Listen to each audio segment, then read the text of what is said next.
It feels harsh to say a fighter who won a world title is an underachiever, but that's how much stock I put into the former IBF welterweight champion Kell Brook. The Sheffield fighter had a skill set that I believe made him capable of winning much more than he did. So in today's video I want to look into the career of the special one and answer the ultimate question: how good was Kell Brook actually? Brook started his boxing journey when he walked into the famous Ingle Gym at just 9 years old. The Ingle Gym became one of the biggest success stories in British boxing under legendary trainer Brendan Ingle, who guided the likes of Johnny Nelson and Nassim Hamed to world title success. Under the guidance of Brendan, Brook would have his first fight at just 12 years old. He's the next one's going to come true. As long as we're not laughing on that. It's just time and patience. Overall, Brook had a solid national level amateur career, winning various national titles, but bizarrely, he only had 36 amateur fights altogether, retiring with a final record of 31 wins and 5 losses. In 2004, Brook would make his professional debut. There isn't much footage of his early fights, as a lot of them took place on low-key small hall shows due to Brook not being picked up by a major promoter. His first 16 fights consisted of various journeyman level fighters, with Kell's first real test of his pro career coming in his 17th fight against Welshman Barry Jones. This would be Kell's first chance to fight for a major honour in his professional career, as he'd be fighting Jones for the vacant British welterweight title. Brook proved to be a class above, but to Jones's credit, he was very tough and managed to endure a lot of punishment and still stay upright. In the 7th round, after plenty of punishment from Brook, Jones's corner had enough and would throw in the towel, making Brook the new British welterweight champion. Following this win, Brook would finally sign with a major promoter in Frank Warren's Queensberry Promotions. Kell would establish himself as the very best in the domestic scene, making multiple successful defences of his British title. And he capped off a successful year by being voted the 2009 Young British Boxer of the Year. Brook had his sights set on a world title fight, but first he needed to put himself up the world rankings. As Frank famously does with most of his fighters, he would push Brook down the WBO route and get him a fight for the WBO Intercontinental title against the very experienced Polish fighter Krzysztof Bienias. Brook put on a dominant display in what was a very one-sided affair. In round 6, after an onslaught from Brook, the referee would step in and stop the fight. Might take over, a lovely uppercut, and the referee, Victor Loughlin, correctly goes in. Good stoppage. A patient performance this time, a one-sided performance. Brook was now one step closer to fighting the WBO champion and pound-for-pound king, Manny Pacquiao. Brook would then move on to face former world title challenger and former British champion, Michael Jennings. Brook started fairly cautiously behind his jab, but would open up more in the 5th round, where he landed a left hand which opened up a cut by the right eye of Jennings, which would ultimately end the fight. With this win, Brook maintained his #1 ranking with the WBO. On the 8th of April 2011, Kell would split with his promoter Frank Warren and join forces with Matchroom. His time with Frank was disappointing in my opinion. Although Frank got Brook up the rankings to become a mandatory challenger, he was moved too slowly in my opinion. Brook's first fight under the Matchroom banner came against veteran Lovemore Nadeau for the vacant WBA Intercontinental title. Brook landed the cleaner and more accurate shots and put together some powerful combinations. Despite the success he was having, Nadeau stuck in there and showed an iron chin. It was a high-paced fight, but Brook deservedly won by unanimous decision. On the 17th of December 2011, Kell Brook would make his debut across the pond, taking on Puerto Rican fighter Luis Galarza. Brook, looking to make a statement to North American fans, would aim to take out Galarza early. He had his man hurt on several occasions in the fight, landing multiple well-timed hooks, and he would eventually close the show in the 5th round with a left hook and a sharp right combination, which had the Puerto Rican out on his feet, and the referee would stop the fight. It was a destructive performance from Brook in his first fight outside of the UK. Back to Sheffield, his next fight would be against Matthew Hatton, brother of course to Ricky Hatton, and a very solid fighter in his own right. Brook proved to be levels above the veteran. He was outworking and outlanding Hatton, and he was dictating a lot of the action. In the 9th round, Hatton attempted a left hook which missed, and he was countered with a left hook from Brook which floored him.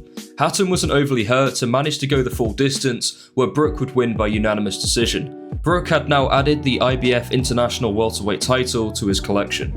The undefeated 26-year-old would have his heart tested in his next fight when he went life and death with American Carson Jones. This was easily the hardest fight of Brook's career up to this point, and he had to get through some serious adversity to win. The fight started like a lot of Brook's previous fights, with Brook controlling the early rounds.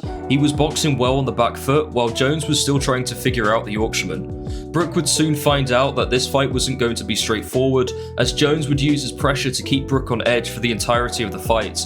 In the 8th round, things would get even harder for Brook, as he had to battle with a bloodied up nose caused by a right hand from Jones. After more grueling rounds, the fight would go the distance and Brook would win by majority decision. How much of a gut check was that for you?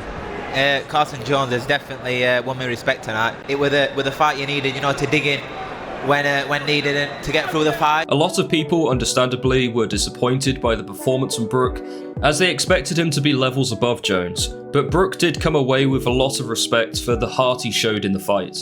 After becoming mandatory challenger for the IBF following his win over Argentine Hector Saldivia, Eddie Hearn would get Brook his first world title fight against champion Devon Alexander. Unfortunately, Brook withdrew from the fight due to a stress fracture in his right foot. Instead of getting another world title shot, Brook would run it back with Carson Jones. This time Brook would end all debate and punish Jones, dropping him once in round 2 with an uppercut, and in round 8 Brook would stop Jones after landing multiple combinations. It certainly wasn't the greatest stoppage in the world, and I felt that Jones should have been allowed to continue, but Brook was definitely the better man on the night and showed a much improved performance from the first fight. Brook would once again fight in another world title eliminator against Ukrainian fighter Vyacheslav Zinchenko, a man known to many in the UK as he beat Ricky Hatton in Hatton's last fight of his career. Zinchenko had Brook hurt in the 4th, but Brook was too strong and too powerful, and he managed to take the Ukrainian out with a left-right combination. Brook was now once again a mandatory challenger for the IBF belt. After what felt like an eternity, Brook would finally get his chance to fight for a world title when he took on IBF world champion Shawn Porter. Brook was a heavy underdog going into the fight, but Brook boxed very well and he maintained distance and kept Porter on the end of his shots. Porter was the more aggressive fighter as expected, but the cleaner shots were coming from Brook. In the last 14 seconds of round 7, Brook stunned Porter with an uppercut, which the American handled well. Overall, it was a hard-fought fight, but Brook managed to pull off a fantastic victory, winning via majority decision. And Brook was now the new IBF world champion. It's Kell Brook! It's Kell Brook's night! Unfortunately for Kell, his world would be flipped upside down not long after his world title victory, as he'd be stabbed in the leg while on holiday in Spain. Despite losing lots of blood, Brook managed to recover and make his return to the UK not long after. 6 months on from his life-threatening injury, it was confirmed that Brook would make his first defence of his IBF title against mandatory challenger Jojo Dan. Back in his home city of Sheffield, Brook would absolutely obliterate his challenger in what was a complete mismatch. After a sustained beating, the corner team of Dan would spare their man more punishment and stop the fight. Just 2 months later, Brook would be back out defending his world title against Frankie Gavin, who was a solid amateur but wasn't able to translate that success into the professional game. In the first all-British welterweight world title fights, Brook ultimately showed he was a level above Gavin. Gavin did find some success counterpunching, but ultimately Brook's power would get to him in round 6, where Brook landed a right hand and followed up with multiple uppercuts, which forced the referee to stop the fight. After one more successful defense of his world title, stopping Kevin Bizier in 2 rounds, Brook was desperate for a big name, and Eddie Hearn managed to entice WBO world title holder Jesse Vargas for a unification fight. The negotiations for the fight were essentially done by the sounds of it. However, to the surprise of many, Brook would go up 2 weight classes to fight the middleweight monster Gennady Golovkin. Daring to be great, Brook would be on the receiving end of some serious punishment from one of the most fearsome punchers in the sport. Brook found some success in the early rounds and was using his speed to good effect at times. However, the damage from Golovkin was starting to show on the face of Kell as his right eye was closing in the 3rd round. Brook stayed composed and landed some solid shots, but Golovkin would continue to march forward, looking to break him down. In the 5th round, the champion would take control of the fight and would land a multitude of unanswered shots, which were thrown with vicious intent. Seeing his man was in serious trouble, Brook's trainer Dominic Ingle would wave the towel to the referee to stop the fight. Initially it wasn't seen by the ref, but eventually he did see it and stopped the fight. Despite this being Brook's first loss of his career, the damages he suffered from this fight had long-lasting effects on his career, and arguably he was never the same fighter again. Had Ingle not saved him in the 5th round, it could have been a career-ending fight as Brook suffered a damaged eye socket. In hindsight, it was a moment of madness to even think about moving up to face Triple G. but Brook showed tremendous bravery and heart to fight a man nobody in boxing wanted to face at the time. After recovering from surgery, Brook would look to fight with longtime rival Amir Khan. Now, I couldn't do a video about Kell Brook and not mention the Amir Khan rivalry. To get to the root cause, we have to go way back to 2004, during the time of the Athens Olympics, where Khan was selected ahead of Brook and of course won a silver medal at just 17 years old. The two engaged in multiple spars in England training camps, and there were many interpretations of how the spars went down. Khan said he schooled Kell, and well, you guessed it, Kell thinks he got the better of Khan. Classic stuff. This set the early foundations of the rivalry, which brewed for years as both men competed in the professional ranks. Once Amir Khan moved up to welterweight, naturally talk begun about a potential huge British showdown between the two. When I move to 147, I will move up and I will knock Kell Brook out. No, I've said it. Accuracy beats speed, and it's just a matter of time before I land one in. However, Khan, for me, clearly didn't want to fight Brook and was stringing him along while he looked to land a mega fight with Floyd Mayweather. Talks continued to stall, but when Brook went back to welterweight following the Golovkin fight, the fight again was spoken about as a possibility for both men. However, the talks broke down as, according to Eddie Hearn, Khan turned down a 50-50 split and essentially priced himself out of the fight, believing he was by far the A-side. Instead, Brook would get a huge homecoming fight in the stadium of his favourite football club, Sheffield United, against rising American star Errol Spence. Spence, going into the Lion's Den, put on a fantastic performance in what was a mostly competitive fight. Brook did some solid work countering the American with left hands, but Spence was starting to wear down Brook as the fight progressed into the later stages. In round 10, Spence had Brook backed up onto the ropes, and he would land multiple left-right combinations, which eventually dropped the champion. Brook's left eye was in a horrendous state, and it turned out that Spence had broken Brook's orbital bone. So in the space of 2 fights, both Brook's right and left eye had been severely damaged. Despite being in immense pain, Brook bravely fought on and still managed to land a solid right-left combination in round 11. However, the writing was on the wall as Brook's left eye was seriously affecting his vision, and worryingly, he was blinking constantly. Eventually, the damage became too much, and in an effort to save his career, Brook would opt to take a knee and the fight was stopped. After a successful surgery, Brook would be back training and decided to make the move up to junior middleweight.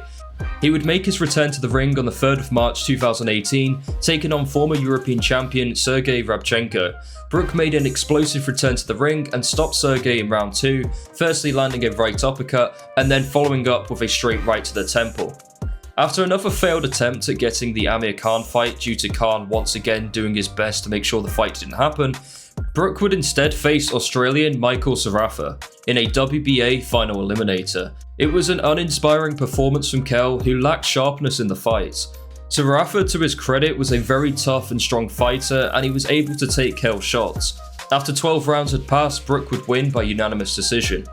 After 14 months out of the ring, Brook would make his return with a solid performance against American fighter Mark DeLuca. Brook managed to take DeLuca out in good fashion, dropping him once in the 3rd round with damaging combinations, and then closed the show in round 7 with a short left hook. Considering the level of inactivity, I thought this was a solid comeback win for Brook. Brook's next fight would be back down to welterweight when he took on WBO world champion Terence Crawford. Brook looked good in the first couple rounds as Crawford started the fight more measured and took his time to collect data on Brook. After 3 rounds where Crawford remained patient, he then launched his first big attack, which found success straight away, nearly putting Brook through the ropes with a short right hand. Crawford followed up with more power shots and eventually the referee began a standing count. The fight would continue, but it was clear that Brook's punch resistance just wasn't the same anymore, and after a flurry of shots from Crawford, the referee jumped in and stopped the fight. It was clear that Brook was way past it at this stage of his career, and with very little options available to him at the top level, it was unclear where he would go next. However, somehow the relatively new promotional company Boxer managed to make a breakthrough and get both Brook and longtime rival Amir Khan to finally fight one another. Khan, just like Brook, was way past it at this stage of his career and had very little options to make huge sums of money, so this fight would finally make sense for him, and after years and years of failed negotiations, the fight was officially on. Although it was disappointing this fight occurred when both men were way past their best, I was still very much intrigued to see how much both men had left. And well, it turned out that Khan had nothing left to offer and Brook had a little bit left in the tank. Khan still had the speed he was famous for, but he was unable to do anything with it. On the other hand, Brook managed to put a dent in Khan early, landing a shot which wobbled him and had Khan on unsteady legs. As the fight progressed, it was becoming one-way traffic as Brook continued to stalk Khan and repeatedly landed big power shots. Khan tried his best to throw out feints and fast combinations to keep Brook off him, but he was simply overpowered. In the 6th round, Brook smelt blood and looked to get Khan out of there, which he did, landing multiple uppercuts, which forced the referee to jump in and stop the fight. You could just see how much this victory meant for Kell as he celebrated with his team. This was a fight that meant so much to him on a personal level. It was a fight that he had to wait years for, and finally he was able to put the rivalry to bed for good. In May of 2022, Brook announced his retirement from the sport, ending his career with a final record of 40 wins, 3 losses, capturing the British title and becoming the IBF World Champion. So how good was the special one actually? For me, Brook's career is one of the most frustrating that I followed. He had a very high ceiling, but his talent was wasted as his career was full of tune-up fights. I feel the constant attempt at trying to land the Khan fights hindered his career, and the big mistake of moving up weight classes to take on Triple G definitely had a huge impact on Brook's career moving forward. There's also plenty of rumours of Brook not living the most disciplined life, which definitely could have played a factor in him underachieving. In my opinion, Brook really only had one impressive victory in his career, which was when he won the world title against Sean Porter. So overall, it was an underwhelming career in my opinion, and I mean that with the greatest respect to Brook. I just felt he could have had a legacy far greater than what he has. So let me know what you think of Kell Brook's career in the comments below, and as always, thanks very much for watching.